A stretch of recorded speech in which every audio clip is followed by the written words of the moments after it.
নমস্কার, আমি রূপসী হালদার। আবার চলে এসেছি একটি নতুন পর্ব নিয়ে। পড়ছে অবরুদ্ধ নিশীথ। লেখনীতে রয়েছেন তেজস্মিতা মর্তুজা। পর্ব 30। শনিবার দিবাগত রাত 2:30 বাজছে। লতিফকে ব্যথার ওষুধ খাওয়ানোর ফলে শুয়ে পড়েছিল। আসমা বসে ঝিমোচ্ছে। তার মেয়ে জ্বালাতন করছে। শুতে পারা যাচ্ছে না। পুচকে সন্ধ্যার পর ঘুমিয়েছে রাত জেগে। কেবিনের দরজায় ধাক্কা পড়ল। বেশ কিছুক্ষণ দ্বিধাদ্বন্দ্বে ভোগে দরজা খুলতেই হুড়মুড়িয়ে ভেতরে ঢুকে দরজা আটকে দিল জয়। আসমার আতঙ্কিত মুখের দিকে তাকিয়ে জয় নিজের স্বভাবসুলভ ভঙ্গিতে হাসল।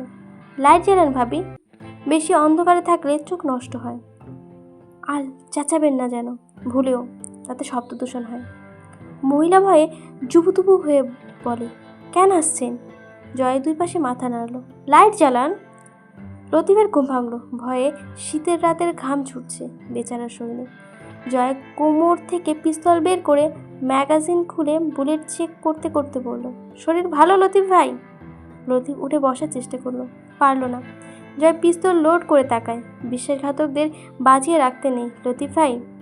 সব নীতিতেই তাই, তবে বিশেষত রাজনীতিতে বিশ্বাসঘাতকরা শুকনো খড়িতে দাউ দাউ করে জ্বলা আগুনের মতো। আজ আমাদের সাথে গাদ্দারি করেছেন, কাল মাঝারের সাথে করবেন। আপনাকে মেরে ফেলা উচিত। আপনি যে কারো জন্যই ক্ষতিকর। এখন যেহেতু মাঝারের হয়ে কাজ করছেন, কদিন পর আপনার ছোবল মাঝারও খাবে। তো আজ শত্রুপক্ষের একটা উপকার করব। সবাই ভালোর জন্য মরব। আমি আপনাকে মাইন্ড করবেন না। লতিফ কিছু বলতে চাইছিল, যে হাত নেড়ে থামা। শুনেছি ফেরাডার মৃত্যুর বদূতকে সামনে দেখে তবা করছিলেন আপনাদের আল্লাহ, কিন্তু ওর তবা কবুল করে নাই। মৃত্যুকে সামনে রেখে গুনাহ কবুল করলে সেই গুনাহগার ক্ষমা পায় না লতিফ ভাই। লতিফ অবাক হয়। এই জরৎগম্ভীর জয়কে সে দেখেনি। জয় চঞ্চল, বদমাস। সবসময় তার চোখে মুখে ফুটে থাকে এক বিদঘুটে রসিকতা ভরা শয়তানি হাসি, যার কথার উচ্চতার অশুদ্ধ মূর্খতার পূর্ণ। আর জয়কে লাগছে উচ্চ শিক্ষিত মৃত্যুদূত। এই জয় বরফ শীতল পিণ্ড। পিস্তল তাক করে ধরল জয়। আসমা এক করে দাঁড়িয়ে মেয়েটাকে জাপতে ধরে কাঁদছে। জয় জিজ্ঞাসা করলো, ছেড়ে দেবার কথা ছাড়া আর কিছু বলতে চান ভাবি? সংক্ষেপে শুরু করুন। জয়ের নিষেধ করা কথাটিও বলে আসমা, ছেড়ে দেন। কেন মারছেন? ছেড়ে দেন। জয়ের সঙ্গে দাঁতে দাঁত চেপে এক চোখ বুজে ট্রিগার স্পেস করে, ঠিক যেমন কৈশোরেরা বন্দুক হাতে পাখি তাক করে রাবার বুলেট ছড়ে। ভীষণ মজা ফুটে ওঠে মুখে। প্যাচ করে একটা শব্দের আওয়াজ বেরোয়। আসমা খিচে চোখ বুজে ফেলে। ছোট্ট মেয়েটা ডুকরে কেঁদে ওঠে। গুলিটা বালিশ ফুটো করে লতিফের মাথা থেকে 1 ইঞ্চি ফাঁকে চলে যায়। নিখুঁত নিশানা। লতিফের শ্বাস ছুটছে। জয় বাচ্চা মেয়েটাকে কাছে রাখে। বাচ্চাটা আসতে চায় না। জয় হাসে। হাসিটা আসমার কাছে ভয়ানক লাগে, কিন্তু বাচ্চাটা কেন জানি এগিয়ে যায়। জয় মেয়েটার ঝুঁটিতে হাত নেড়ে জিজ্ঞাসা করে, চলো তুমি বলো, তোমার আব্বুর ওপর গুলি চালাবো না ছেড়ে দেবো? তুমি না বললে তাই করব। ভেবেচিন্তে বলবে কিন্তু। গুলি চালালে কি হবে? জয় হাসলো। গুলি চালানোর পর তুমি তার আব্বুকে হাজির ডাকলেও সে আর উত্তর দেবে না তোমার ডাকে। কিন্তু একটা মজার ঘটনা দেখতে পাবে তুমি। তোমার হাতের এই পিস্তল থেকে একটা বুলেট ছুটে গিয়ে তোমার আব্বুর ঠিক কপাল বরাবর বিঁধবে। খুব চমৎকার একটা দৃশ্য। আমি ট্রিগার দাবাতেই স আ করে একটা আওয়াজ, বুলেট ছুটে যাবে তোমার আব্বুর দিকে। দারুণ মজা লাগবে তুমি দেখতে বিষয়টা। মেয়েটা জয়ের দিকে তাকিয়ে থাকে। দারুণ লাগবে দেখতে? খুবই সুন্দর লাগবে, কিন্তু আব্বু কথা বলবে না কেন? জয় সোজা হয়ে দাঁড়ায়। বুলেট গিয়ে কপালে লাগার পর আর কথা বলতে ইচ্ছে করবে না তোমার আব্বুর। শ্বাস নিতে ইচ্ছে করবে না, হাঁটতে ইচ্ছে করবে না, তাকাতেও ইচ্ছে করবে না, উঠে বসতেই ইচ্ছে করবে না। চুপচাপ শুধু চোখ বুজে শুয়ে থাকতে ইচ্ছে করবে। শুয়ে থাকবে। তাল মানে আমি চকলেট আনতে বললে সেটাও আনবে না? আমার সাথে খেলবে না আর? না। জয় চোখ নত করে বাচ্চা মেয়েটার দিকে কেমন করে যেন চেয়ে থাকে। বা মেয়েটার নিষ্পাপ মুখ। জয়ের ভেতরটা বিদ্রোহ করে ওঠে। তার কিছু হচ্ছে। কপালের ডান পাশে চিরচির করছে। মেয়েটা বলল, তাহলে গুলি মেলো না। জয় গম্ভীর হয়ে উঠল। মাঝারের দৃশ্যটা, মজাদার দৃশ্যটা, সেটা দেখতে চায় না। চাই তো, তুমি তোমার কপালে গুলি করো, আমি দেখুম দৃশ্যটা সুন্দর। যে চোখ বুঝে দাঁত চেপে ধরে। স্বার্থপর বাচ্চা মেয়েটাও স্বার্থপর। দৌড়ে লতিফের কাছে যায় মেয়েটা। আব্বু, তুমিও দেখবে, ও আমাদের মজা দেখাবে। কি হলো, কতগুলি তোমার কপালে? আব্বু আর আমি দেখি। তাই তীর্যক চোখে মেয়েটাকে দেখি, ইচ্ছে করে মাথার উপর তুলে একাছের মারতে। ভ্রুজোড়ার ওপরে ফ্রেঞ্চ কাট চুলের এক গোছা পড়ে আছে। তা হাত চালিয়ে উপরে ঠেলে বলল, চলে যান লতিফ ভাই, শহর নয় জেলা ছেড়ে, আশেপাশের জেলা নয় দূরবর্তী কোনো জেলায় চলে যান বউ বাচ্চা নিয়ে। দেশের শেষ সীমান্তে চলে যান। কতক্ষণ এই সিদ্ধান্তের কায়েম থাকতে পারবো বুঝতে পারছি না। কসম, দ্বিতীয়বার সাক্ষাৎ হলে আর মিস হবে না টার্গেট। এখন এক হাঁটার বেরিয়ে যাব এখান থেকে।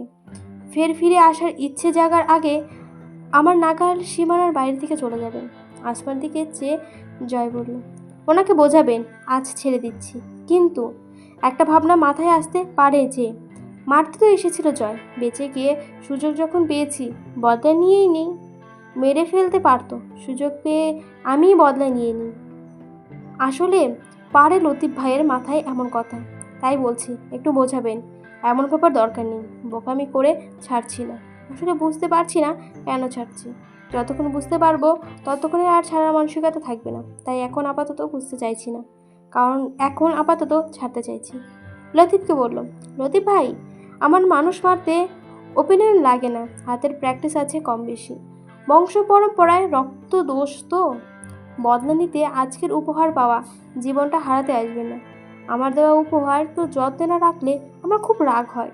চলি ভাবি, আর হয়তো দেখা হবে না কোনোদিন। ভালো থাকবেন, মেয়েটাকে ভালোভাবে মানুষ করবেন, যেহেতু ওর কাছে মা বাপ দুটোই রইল। বেরিয়ে যায় জয়। বাচ্চা মেয়েটা দৌড়ে আসে খানিকটা পেছনে, তবে দরজার বাইরে যায় না। জয় আড়াল হয়ে দাঁড়ায়। আসমার চোখ ঘোলা হয়ে আছে, উদ্ভ্রান্তের মতো চেয়ে থাকে জয়ের যাওয়ার পানে। ছেলেটা এলো, কি থেকে কি করলো, কিছু কথা বলল, চলে গেল। অদ্ভুত অদ্ভুত, ভয়ানক অদ্ভুত। জয়ের নামে দুটো কেস ফাইল করেছেন ঝন্টু সাহেব। অনেকগুলো অভিযোগ করতেছেন, ছাড়েননি। সুযোগ পেলে আরও নামে মামলা দিত, কম নেই। এটার কারণ আছে, বাংলাদেশের আইন কখনো কখনো কোনো অপরাধীর 20-25টা অপরাধ ফাইল আলমারিতে ফেলে রাখলেও অপরাধীকে সুখে জীবন কাটতে হয়। হতে পারে মামলা শখানেক হলে একটু মাঠে নামবে। ঝন্টু সাহেব কাঁচা লোক নয়। তিনি জয়ের সব রকম বদগুণ ও কর্ম নিয়ে আলাদা আলাদা অভিযোগ মেরে এসেছেন। পুলিশকে বলেছেন, শুনুন অফিসার, জয় জুয়া খেলে তো একবার একজনের বউ অবধি কেড়ে নিয়েছিল। আপনি জানলেন কি করে? খুব বিপাকে পড়লেন উনি, আমার কাছে খবর থাকে। আচ্ছা, তারপর আর কি? মানুষের বউ তাসে জিতে কি করে? সেই সেই তাও করেছে। একটা আংশিক সত্যি, কিন্তু পুরোটা না। জয়ের সব রকমের বদভ্যাস উল্লেখ করা হয়েছে। জয় জুয়া খেলে, নারীবাজির দোষ আছে, মাঝুয়ারা সেবেনের অভ্যাস আছে, মারিজুয়ানা সেবনের অভ্যাস আছে, এমনকি রাজনৈতিক দায়িত্বসমূহ ঠিকমতো পালন করে না সে। ভার্সিটির কাছে বিশেষ অ্যাক্টিভিটি নেই তার। সেসব ব্যক্তিগত দোষ জয়ের, কিন্তু আপাতত আসল দোষ সে একজন লোককে মারাত্মক জখম করেছে। এছাড়াও বহু মিথ্যে দোষ আরোপ করে কেস ফাইল শক্ত করার চেষ্টা করেছেন ঝন্টু সাহেব। কিন্তু ভাবার বিষয় হলো, তিনি হামজার ব্যাপারে কিচ্ছু বলেননি। হামজা মাঝারকে মৃত্যুর দুয়ার থেকে ঘুরিয়ে এনেছে, সেটা উল্লেখও করেনি। কথাগুলো জানিয়ে কবির দম ফেলল। হামজা চুপচাপ কিছুক্ষণ বসে থাকে, জয়কে ডাকলো। জয় ঘুমাচ্ছিল। বসার ঘরে ঢুকতেই হামজা ধমকে উঠল, লুঙ্গি উঁচু করে বাঁধ। ঘর ঝাড়ু দেওয়ার জন্য আর ঝাড়ু কিনবো না, তোর লুঙ্গি যথেষ্ট। এবার লুঙ্গিটা উঁচু করে ঠিক কোমর অবধি তুলে বাঁধলো। আরেকটু তুললে ইজ্জতহানি হতে পারবে। কবির কপাল চাপড়ালো। তার পিঠে চাপড় মেরে সোফায় বসে তরুকে ডাকলো জয়। আদা মশলা মরিচ পেঁয়াজ রসুন মেরে একটু পানি গরম করে দে তরু। গলার কুরকুরানি উঠতেছে। তরু কটমট করতে করতে এসে বলল, একটু হলুদ ধনিয়া গুঁড়ো সয়াবিন তেল জিরেও দি। যদি গলার ব্যথা সারাতে কার্যকর হয় তাহলে আবলা তো দিবি। সাথে একটু মাল মেশালেও পারিস, অত্যন্ত সুন্দর একটা ড্রিঙ্ক তৈরি হবে। হামজা গম্ভীর মুখে বলল কর্কশ স্বরে, লতিফকে রেহাই দিতে পাঠিয়েছিলাম তোকে? রেহাই? ছি, অপবাদ দিচ্ছ। জয় বাংলা নামে শপথ করে বলছি, আমার তোমার পেছন বাঁচাইছি আমি। হামজা শীতল চোখে তাকিয়ে রইল। জয় বলল, সামনে ইলেকশন, মাঝার আর ওর আপন বাপ আমার নামে অলরেডি মামলা করেছে। পলাশের সাথে পুন্দাপুন্দি চলতেছে। ভার্সিটির হলে সিন নিয়ে ঘূর্ণিঝড় চলছে। ওই বাসগুলোই আমি তুমি সহ পুরো পার্টি মিলে পেছন পেতে দিয়েও নিতে পারবো না। তো মনে করো এসবের মাঝেও যদি লতিফ ইনাইল্লা হয়ে পড়ে, আরেকটা বাস বেরোনোর কি খুব দরকার হবে? হামজা শব্দহীন হাসল। শুধু তুই এই কারণেই ছেড়ে দিয়েছিস? কথা বলল না জয়। হামজা বলল, লতিফকে যেন কোনোভাবেই খুঁজে পাওয়া না যায়। তবে ওর গুম হবার সাসপেকশনটা কিন্তু মাঝার আর ওর বাপের ওপর থাকবে। জয় উঠে যায়। সদর ঘরে দুটো মহিলা এসেছে হামজার কাছে জন্ম নিবন্ধনের কাগজ সাইন করাতে। এটা কাউন্সিলরের কাজ, অথচ এখানে কেন এসেছে বুঝতে পারল না। মশলার ঝাঁজ রিমি সহ্য হয় না, কাশি উঠে যায়। মুখে শাড়ির আঁচল চেপে মশলা কষাচ্ছে। শাহানা মারাত্মক অসুস্থ হয়ে পড়েছে। কাজের মহিলাগুলোর হাতে রান্না খাওয়ার অভ্যাস নেই এবারই পুরুষদের। তরু পানির পাত্র চুলে বসিয়ে গরম মশলা বের করলো। খুব তাড়ায় আছে সে। দুটো লবঙ্গ, এলাচ, 2 টুকরো আদা, 1 চিমটি লবণ দিল পানিতে। দারচিনি দেবে কিনা সেটা ভাবার বিষয়। এত তাড়াহুড়ো করে পানি গরম করছে কার জন্য? জয় গলা ব্যথায় পাগল হয়ে যাচ্ছে। রিমি কুটির হাসলো। পাগল হচ্ছে নাকি তোমায় বানাচ্ছে? কি বলো? কিছু বুঝলাম না ভাবি। এর জন্যই তোমার এই দুর্দশা। কি দশা? বলবে, কুটনামি হবে, নিজে দেখলে ভালোভাবে অনুভব করতে পারবে। ওরে বাবা, ধাঁধা বানাচ্ছ কেন? বলো না কি হয়েছে। আবার কি করেছে সে? তোমার এই আহ্লাদের কতটুকু মর্যাদা আছে তোমার প্রাণপ্রিয় জয় আমিরের কাছে? তরু 2 পাশে মাথা নেড়ে মুচকি আসলো। তোমার যে কত কত শত্রু আছে ওর সাথে। অবশ্য আমার ভালোই লাগে তোমাদের এই ফাইট দেখতে। আমার খুব খারাপ লাগে তরু, তোমার জন্য। চোখ থাকতে অন্ধ, মাথার দরজা বন্ধ, এমন লোকেরা খুব ভালোভাবে ঠকে যায়, বুঝলে? ধুর, যা বলবে বলো তাড়াতাড়ি, আমার কিন্তু পানি গরম শেষের দিকে। কোনো আশায় করছো এসব? তরু বিরক্ত হলো একটু, কিন্তু চেপে বলল, আরে কি করেছি খুলে বলো না। আগে বলো, এই যে জয় আমিরের পেছনে নিজেকে লুটিয়ে দিচ্ছ, কোন আশায়, কি ভেবে? মুখটা ছোট্ট হয়ে গেল তরুর, কথা বলতে পারলো না। চোখ দুটো এক মুহূর্ত ঝাপসা হয়ে উঠল। জবাব দাও, কেন করছো এসব? তরু ছলছলে চোখে রিমির কঠিন মুখের দিকে চেয়ে বলল, এভাবে বলছো কেন ভাবি? আমার কিছুই চাওয়া নেই ওর কাছে। মায়া ভাবি, খুব মায়া লাগে। ওর তো কেউ নেই, আমি ছাড়া কে দেখবে ওকে? রিমির মুখে আচমকা মলিন হাসি নেমে এলো। স্নেহ ভরে তরুর দিকে তাকিয়ে বলল, গর্ধব মেয়ে লোক, এটাই বোঝাতে যাচ্ছি। ওর অনেক আছে, তোমার কেউ নেই পাগলি মেয়ে। ওর তুমি ছাড়াও লোক আছে। তরু বিভ্রান্ত হয়ে বলল, কে আছে? না আছে ভাবি, সেদিন থেকে ওকে পেয়েছি, আমি ছাড়া ওর কেউ নেই। রাগাবে না আমায়, আমি যে জানি তুমি জানো না। শুধু ভাবছি কথাটা বললে কীভাবে সহ্য করবে। সাহস হচ্ছে না আমার, কিছু বলেছি। তুমি আজ থেকে এই নিমক হারামের ফরমাস কাটবে না, তাহলে আমি তোমায় এই বাড়িতে থেকে বের করে দেব। তরু অবিশ্বাস হয়ে বোবা হয়ে গেল। চোখটা এবার ভরে উঠল। আস্তে কেন ডাকলো ভাবি? রিমি চোখ ফিরিয়ে নিল। সে কঠিন হবার চেষ্টা করে, বোধহয় পারছে না। তরু রিমির আচরণে আহত হয়ে চেপে ধরল। কি হয়েছে ভাবি? তোমার কসম লাগে, খুলে বলো। তুমি আমার ওপর রাগটাগ ছাড়ো, কিন্তু তো কখনো এভাবে কথা বলো না আমার সাথে। আগে ভাবতাম দেরিতেই হোক, তবে জয় তোমাকে এড়াতে পারবে না, অথচ মনেই ছিল না এই বাড়ির ছেলেরা শয়তানকেও শয়তানি শেখায়। তোর ভু জড়ায়।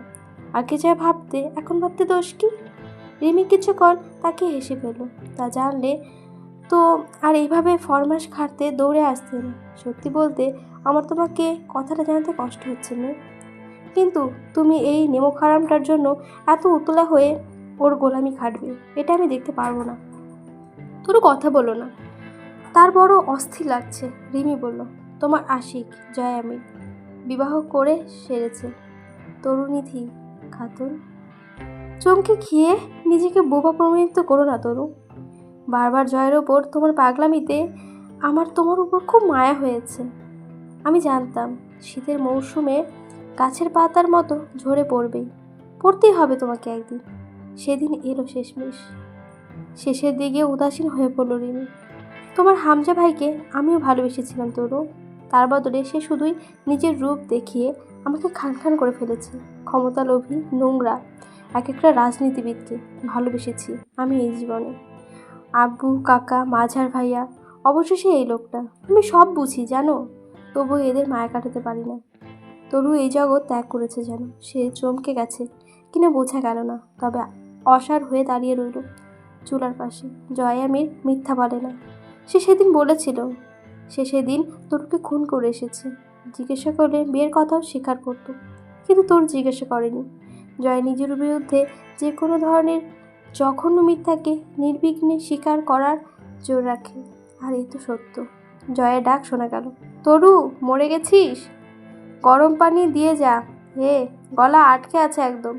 বের হব আমি, তাড়াতাড়ি আয় বাল। শার্টটা আয়রন করে রাখছিস? কারবালটা পরে বের হব আমি। তরুকে তবুও চুপচাপ চুলার পাশে দাঁড়িয়ে থাকতে দেখা গেল। বলল রিমি, এ বাড়ির কোনো ব্যাটা ছেলে মানুষ না, সবগুলো এক একটা রক্তখেকো জানোয়ার। প্রমাণ না পাওয়া অবধি বিশ্বাস না করলেও চলবে। এ কথা খুব তেতো শোনায় আমার মুখে, তাই না? সত্যি কথা তো, এই জন্য। আজ রবিবার, রবি মানে সূর্য, তাই সূর্যটাও নিজের সবটুকু তাপ ছেড়ে টকবক করে উদিত হয়েছে আজ। সকাল 10:30টার দিকে মুস্তাকিন এসেছে, বসে আছে।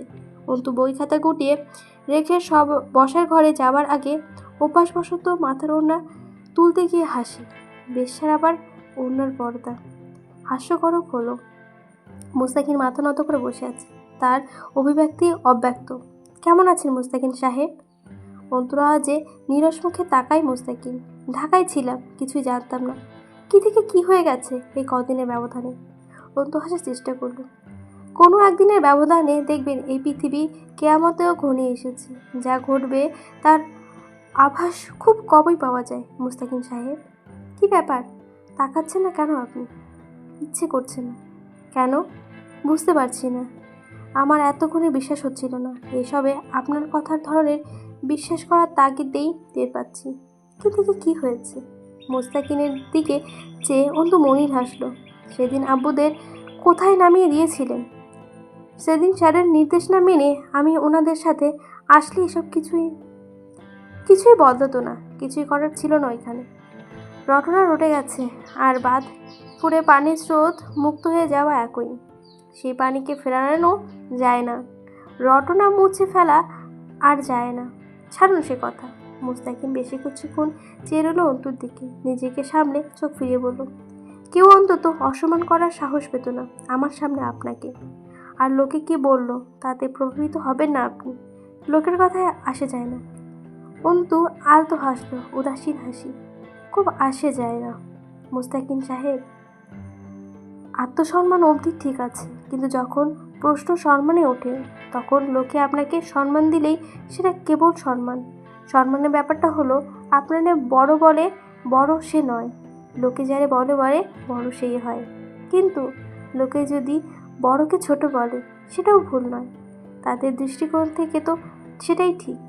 তাদেরকে দেখানো হয়েছে বিধায় তারা ছোট দেখেছে, নয়তো এত ছোট করে দেখার সুযোগ কি কোথাও থাকে তাদের? মুস্তাকিন আস্তে করে মাথাটা নত করল, কিছু ভাবলো। সোফার হাতলে হাত এলিয়ে মাথা নিচু করে বসে রইল। হাতের ঘড়িটা জলজল করে উঠছে। আজ অবধি মুস্তাকিনকে কখনো পুলিশের ইউনিফর্মে দেখেনি অন্তু। প্রতিবার এমন ফর্মাল গেট আপেই দেখা হয়েছে। পরীক্ষা চলছে না আপনার? আছে আজ। আজ শেষ হবে, দুপুর 2টায় পরীক্ষা আছে। একটু তুমি জিজ্ঞাসা করলো, আপনার তদন্ত এত দূর? আপনার তদন্ত কত দূর? কোনটা নিয়ে এগোচ্ছেন? অন্তু কাটাতে চাইছে। মুস্তাকিন টের পেল নতুন কিছু হাতে এসেছে। নিজস্ব লাগেনি মুস্তাকিনের স্বর।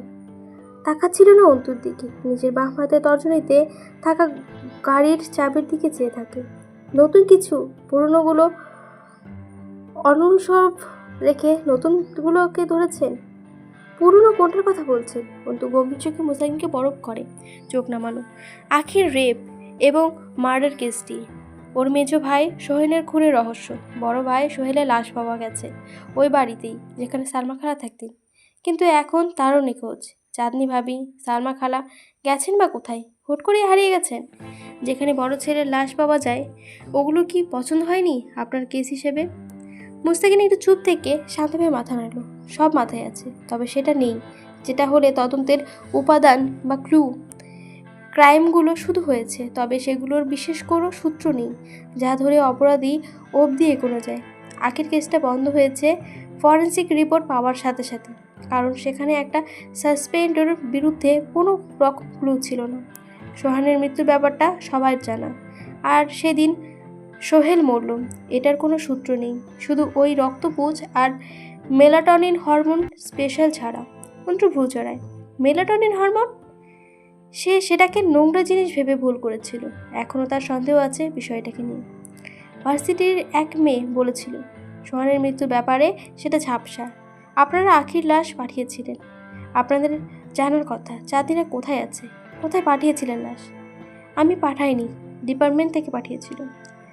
ওদের থেকে তথ্য কালেক্ট করতে পারবেন না?